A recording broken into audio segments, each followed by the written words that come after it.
Ya, selamat pagi sahabat edukasi dimanapun kita berada. Salam berjumpa kembali dan saat ini kita berjumpa pada program edukasi digital atau podcast edukasi SMP Negeri 7 Manado. Perkenalkan, nama saya Lutfin Etnianggraini Setiono, Sarjana Pendidikan, dan saya adalah guru bahasa Inggris di SMP Negeri 7 Manado. Sahabat edukasi, hari ini bersama dengan saya di ruangan ini sudah hadir narasumber ya. Selamat datang Ibu Kepala Sekolah SMP Negeri 7 Manado. Ibu Sheni, bisa perkenalkan diri sejenak, Bu? Baik, saya memperkenalkan diri. Saya Seni Wawuruntu, Kepala SMP Negeri 7 Manado. Terima kasih. Terima kasih, Bu.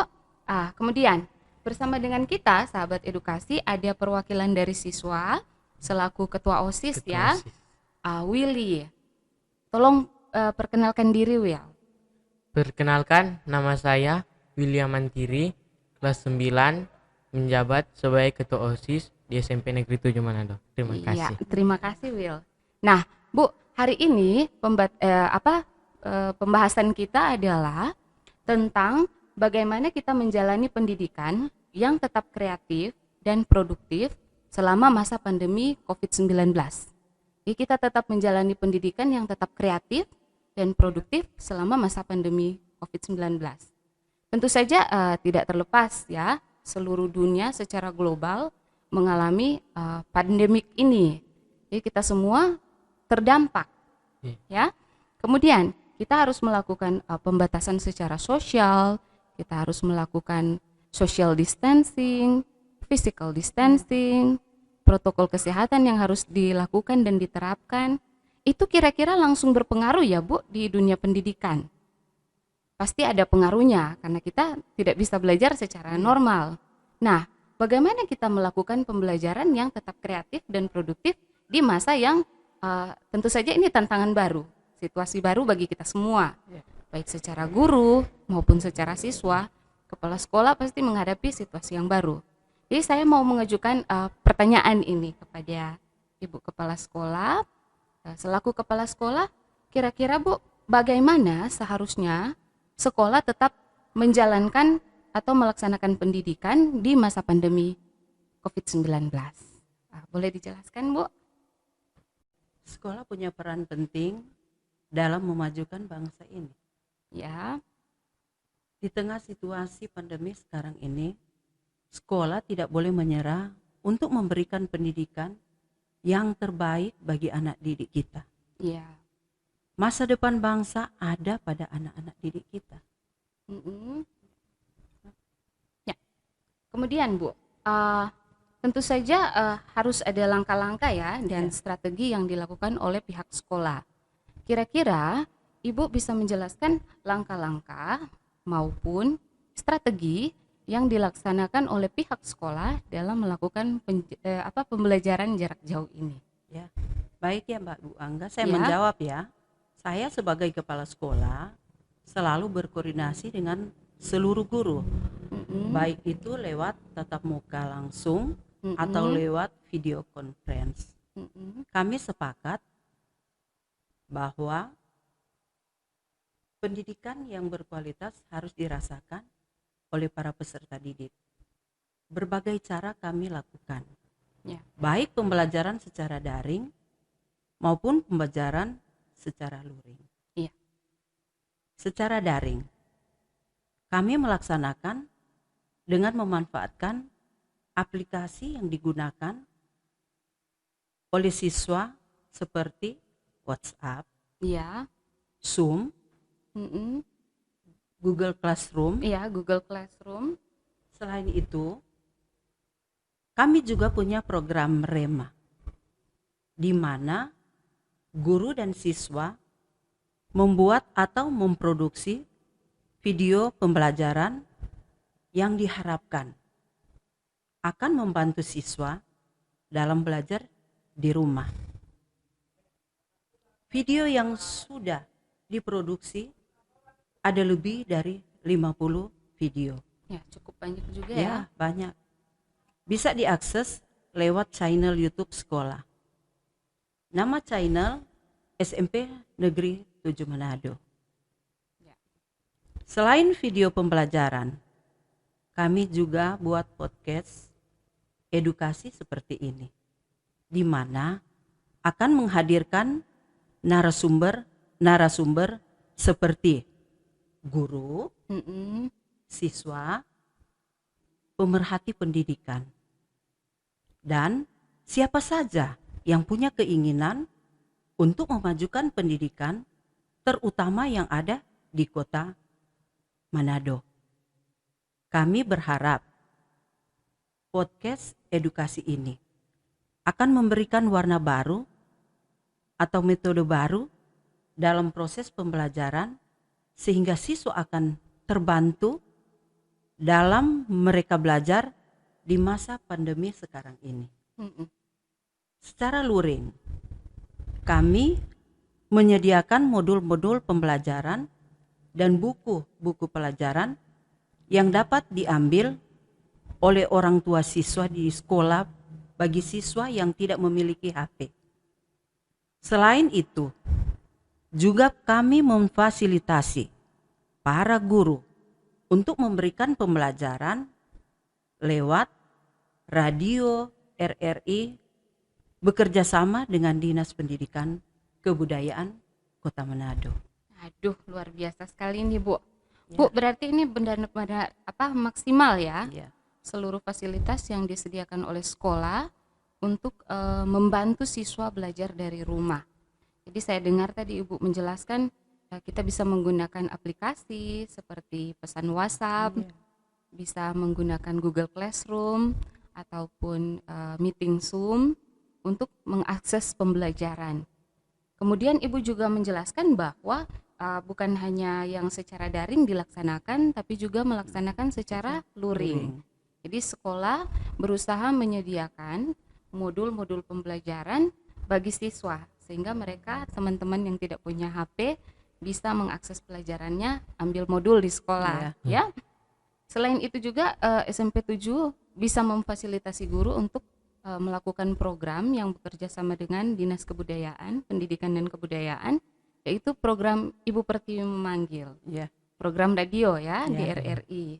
Nah, kira-kira nih, saya beralih ke Willy nih Bu ya. Will, dari sekolah ini rasanya sudah sangat maksimal. Sudah ada aplikasi yang kita kenal bersama, yang bisa diakses ya. Kemudian ada channel YouTube ya Bu, khusus dari SMP Negeri 7 yang video-videonya itu diproduksi untuk memberikan video pembelajaran. Jadi anak-anak bisa belajar di videonya, bisa langsung ke channel YouTube-nya. Kira-kira Will ini mewakili teman-teman siswa ya, menjadi suara dari siswa. Kira-kira Will, apa tanggapan Willy selama pembelajaran di masa pandemi ini? Boleh jelaskan Will?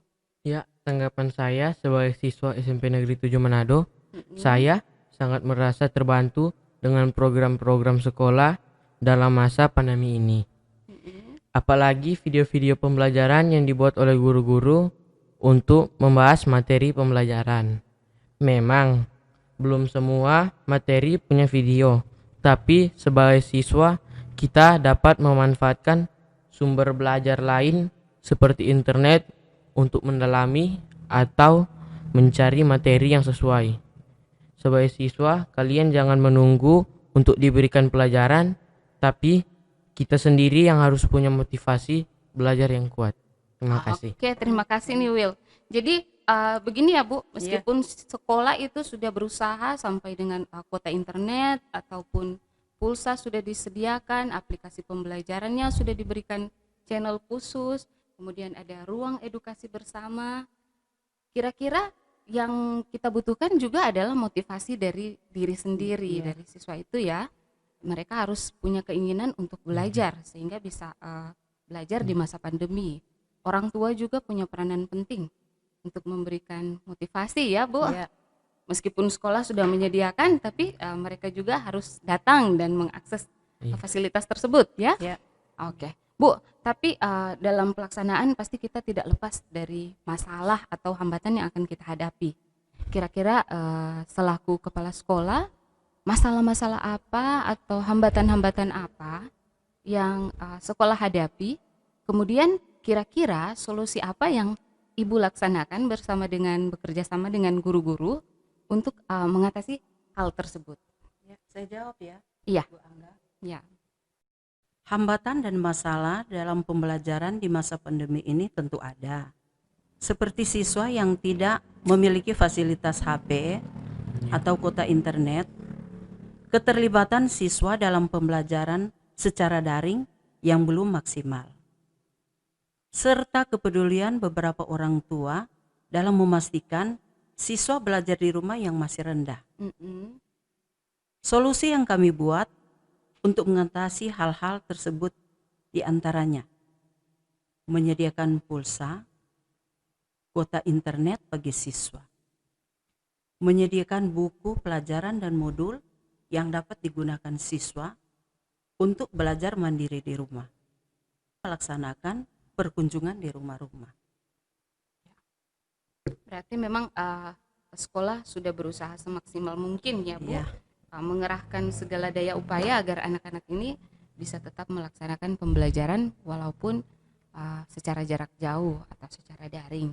Nah, Mem kembali lagi ke Willy ya, Will. Ya. Pertanyaan terakhir. Oke. Jadi mewakili suara hati dari teman-teman siswa yang lainnya, Will, bagaimana dan apa saja harapan dari Willy mewakili teman-teman siswa untuk kemajuan sekolah SMP Negeri 7 yang kita cintai? Silakan, Will. Harapan saya pandemi ini segera berakhir sehingga kami dapat belajar lagi ke sekolah, bertemu dengan guru-guru dan teman-teman, belajar bersama dan bermain bersama. Sambil menunggu saat itu tiba, saya berharap sekolah dapat terus memberikan pelayanan pendidikan yang terbaik bagi para peserta didik. Saat ini saya rasa sekolah sudah sangat baik memberikan pendidikan bagi kami, tapi mungkin dapat ditingkatkan lagi dengan program-program sekolah yang baru. Saya mengatasnamakan teman-teman mengucapkan terima kasih kepada kepala sekolah dan kepada guru-guru yang sudah penuh kesabaran mendidik kami, apalagi di masa pandemi ini. Terima kasih sekali lagi. Iya, terima kasih. Tentu saja situasi ini kita berharap kita melakukan apa yang kita bisa, ya Bu. Ya. Saya masih ingin banyak bertanya, tapi kita dibatasi oleh waktu. Tapi tentu saja masih ada program-program podcast edukasi yang akan kita luncurkan berikut ya, dengan materi yang berikut. Saya berterima kasih sekali kepada Ibu Sheni. Terima kasih banyak selaku kepala sekolah sudah hadir hari ini menjadi narasumber, sudah membagikan begitu banyak informasi tentang pendidikan yang dilaksanakan. Terima kasih Bu. Terima kasih juga kepada Willy, ketua OSIS kita yang sangat rendah hati ini, sudah membagikan pengalamannya saat belajar jarak jauh ya. Kita nanti akan berjumpa lagi di ruang edukasi bersama, masih bersama dengan podcast edukasi SMP Negeri 7 Manado. Salam buat teman-teman yang di rumah, halo. Kita akan berjumpa kembali di program berikutnya. Tetap jaga kesehatan, tetap jaga protokol kesehatan, dan tetap semangat belajar dari rumah. Tuhan memberkati kita semua. Bye. Dadah.